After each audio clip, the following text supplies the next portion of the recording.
Now, South Korea, marking the 65th anniversary of Armed Forces Day on this Tuesday, has staged what officials say is its largest military parade in a decade. Cruise missiles and torpedoes were among the weapons displayed. Today, in light of the Republic of Korea Armed Forces Day, we take a look at the defense and security conditions of the country. Joining us live in the studio for some in-depth analysis is Dr. Kim Dong-soo, Research Fellow at the Korea Institute for National Unification. Dr. Kim, welcome to the program. Happy to be here. Now, before we go on any further, we saw the display of high-end missiles and weapons in the military parade earlier on, and it really puts an emphasis on the defense capabilities of the nation at a time when China and Japan are seeking to boost their military capabilities as well. Now, how would you assess the defense readiness of South Korean forces in the Northeast Asian region? As you pointed out, Northeast Asian security condition is not completely stable at all. Territorial disputes is prominent in this area than any other area in the world. North Korean nuclear armament is another factor that creates significant instability in this area. Nonetheless, evaluating all the objective conditions, the probability of war occurrence is extremely low. Anyone in this area is well aware that any kind of military conflict would mean devastation for anyone involved. So I believe mutual deterrence would successfully work like it has been for the last 60 years. And furthermore, we have been making proper investments to make our mutual deterrence work successfully for the last 60 years. I think we are so ready for the peace in the future. Right, although we do hear phone calls every now and then from friends outside of Korea about fears war erupting in Korea. Well, we know that's something that's blown out of proportion. Let's move to our second question. U.S. Defense Secretary Chuck Hagel currently involved for security talks. He said it's a bit too early for OPCON transfer at the moment for 2015. And today we hear U.S. media reports saying that there's growing frustration from the side of the U.S. saying that they want it to be done as soon as possible. In your view, do you think a decision can be made in the security consultative meeting tomorrow, perhaps? Yes, there was a report that there's some negative atmosphere on that issue within the policy circle in Washington, D.C. area. But I still believe that eventually the two countries will agree upon another delay of wartime operational control transfer because the two countries have common understanding about the threat posed by North Korean nuclear weapons. And North Korea has already tested their nuclear bombs 3 times, and there is still no indication that North Korea will give up their nuclear capabilities in the near future. So under this security environment, wartime operational control transfer is a very sensitive issue between these two countries.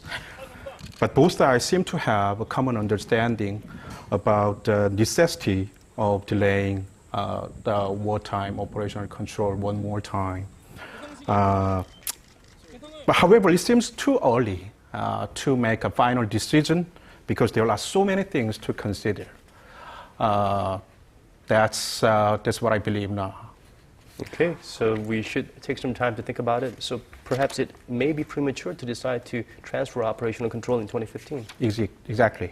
Well, if and when the handover of wartime operational control to South Korea does happen, now that would mean dissolving the Republic of Korea and U.S. Combined Forces Command.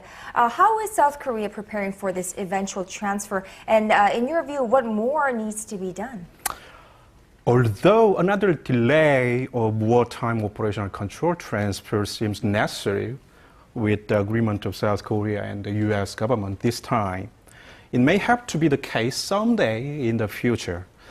However, operational control transfer does not necessarily mean the complete dissolution of CFC, which is Combined Forces Command. Rather, what it means is the change of its structure. Even with wartime operational control transfer under South Korean government command, there's still necessity for strong and close coordination between the United States and the South Korean government. Even under the changed security environment with wartime operational control under the South Korean command, the strong alliance between South Korea and the United States would be the most essential part of the South Korean defense. So we are still in the need of strengthening the already strong alliance with the United States, as well as strengthening our own military capability in the future. Well, I did serve in the Combined Forces Command myself during my 2-year stint with the National Service, so I understand how important that organization is. So it should take some time to dissolve it gradually instead of just getting rid of it. Yes. Well, let's talk briefly about the fighter jet procurement project, which has been put on hold at the moment. We talked about the price and the stealth capabilities. We understand about the importance of the price issue, but about stealth capabilities, Korea is not alone in putting a lot of emphasis on the need to have stealth jets, right?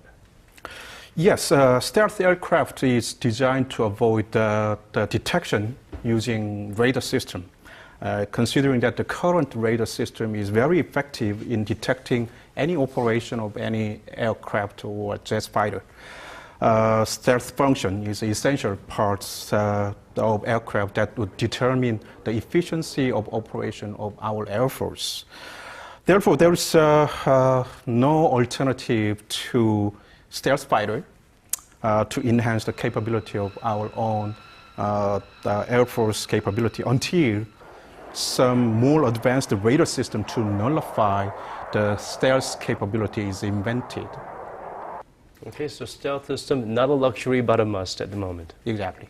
Now, earlier last week, the head of the Korean Navy was tapped to become the new chairman of the Joint Chiefs of Staff. Now, if he is confirmed to become that the head of the Joint Chiefs of Staff, he would be the first naval officer to take up that position. What kinds of implications will this have?